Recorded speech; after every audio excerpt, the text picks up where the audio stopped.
Уважаемо жури, уважаема публика, казвам се Николета Степанова. Аз съм Никола Картелов. И днес сме тук да ви представим нашия проект Център за защита на природата и животните. Нашата цел беше и все още е да запознаваме все повече и повече хора с центъра в Добрич и да запознаваме с неговите обитатели, да даваме точно, ясна и конкретна информация за всеки един от обитателите на центъра и накрая да проверим придобитите знания по темата чрез тестове в сайта. В началото имахме трудности с обмислянето на темата, след това събирахме информация, обработвахме я, дизайнът е съобразен изцяло с логото, което ни е предоставено от Центъра за защита на природата и животните.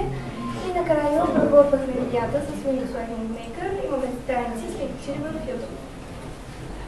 Езиците, които сме използвали за сайта са HTML5, CSS3, JavaScript и PHP. Създали сме отзивчив дизайн. Създадахме база данни чрез PHP MySQL заявки и сайтът е публикуван и тестван с различни браузъри. Представили сме структурата на нашия сайт чрез насловна карта. Започваме с главно меню. Имаме 6 раздела и към тях съответните подраздели, като за новините сме използвали заявки на PHP и MySQL. Отначало имахме трудности с писането на кода, както с създаването на различните устройства и обединяването на MySQL и PHP за новините. Това е самата организация на файловете. В съответното име на папката може да се намери съответното съдържание. Ние сме дарили този уебсайт на Център за защита на природата и животните в град Добрич и за в бъдеще ние ще го преведем на различните езици, защото научим в езикова гимназия и това ни дава огромни възможности.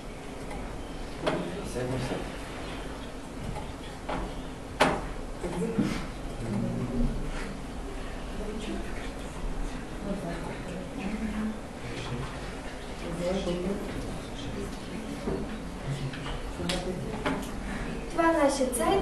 Както виждате, дизайнът е съобразен изцяло с логото. Най-горе имаме 3 бутона. Разделили сме животните на категории, като цветовете на бутоните са изцяло съобразени с средата, в която живеят. Нека да разгледаме птици. На снимките имаме добър текст. Нека да разгледаме едно животно. Имаме в началото текст или видео за всеки един обитател. Сега следва текст и интересен факт накрая. На принципа имаме отлична навигация, по всяко време знаем къде сме и как да се върнем. И за тревопасни хищници принципът са животните един и същ. Имаме много снимка и видео, текст и интересен факт. Сега нека да се върнем на началното меню. Можем чрез логото или чрез бутон начало. Имаме следва слайдер с снимки. Имаме видео, което обхваща всички животни в зоопарка. В сайта имаме настройки за социалните връзки, карта, която ни показва къде кое животно се намира в зоопарка. Качили сме си приложението, което се нарича образователна мултимедия за деца, с което ще се представим тази година на НОИТ и медийни партньори.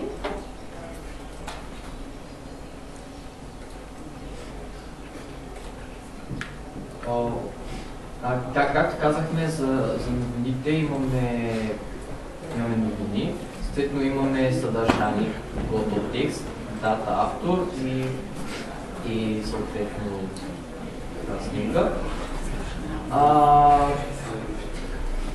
Имаме авторски панел,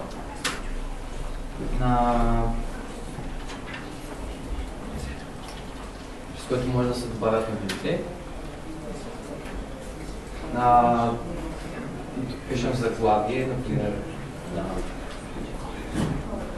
Web Loss. Новини,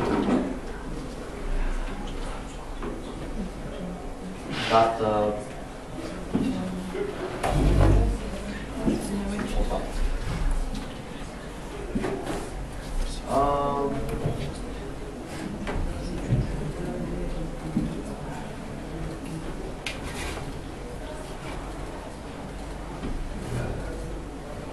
изображение и когато добавим новината, може да се върнем обратно. Виждаме в WebPost, имаме картинката, датата, съдържанието. Можем да я редактираме, например, WebPost 16, може да отидем в заглавието, може да махнем датата.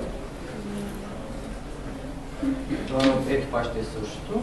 И накрая може да действително да се върнем обратно и от тук имаме изход, където може да излезе. Една от основните причини да изберем центъра за нашата тема беше неговата история. Тя е едновременно вдъхновяваща и много тъжна, тъй като за да се построи един такъв модерен и уникален център е трябвало едно малко кенгуру да изгуби живота си. Това е ужасно. Няма да я разказвам, защото повечето от вас са я чували, тъй като сме се виждали на различни състезания, но все пак ако някой иска, може да влезе. Ние не сме. Посетение, аз няма да разказвам. Си, ама. Добре, дами нататък ми ще разкажем. Не ми стана интересно. Това е нашето приложение. Имам създаден на флаш. Може да го изтеглим. Може да се изтегли, ако детето няма достъп до интернет.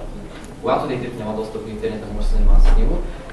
Имаме звуци на бутоните, но тук нямаме толкова някъде да се чуят, но по принцип имаме тексти, различни неща, имаме игри. И...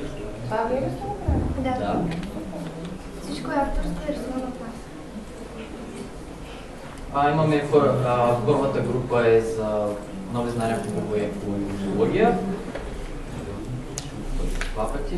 Втората група е за приложени изкуства, третата е още известна като скалците на Добрич. Имаме тестове, чрез които детето може да провери своите знания. И накрая чрез бутон пресметни имаме съответно оценка и ни дава, че сме зле. Може да изчистим и наново да почнем да правим теста. Центърът се е занимавал основно с три главни проекта. Проект за около аз мама сядка, много бързо човек и проект Портик.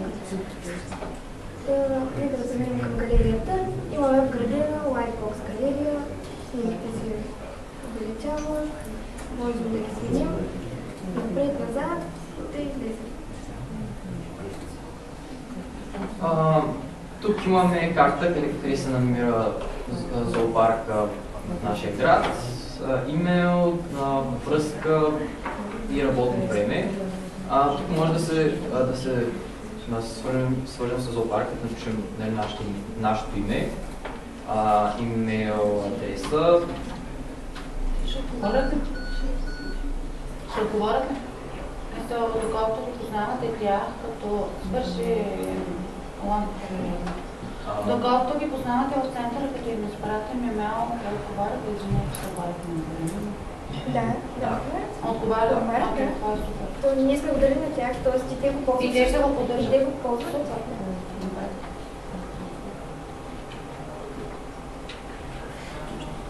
Нищо, може ли да продължиш без проектора? Просто... чакай. С него ли спрят? Добре, можем да продължим, например да напишем за какво се отнася това, за което пишем, нашето съобщение. И ако нещо не е правилно, например сега няма да въведа съобщение, ще ни излезе въведи съобщение. Ако нямаме нищо, следователно введете име, введете валиден имейл, введете съобщение, къде е грешка. И това е. Добре. Ти докато им правиш лампата, аз ще ви върна фидбека. Браво!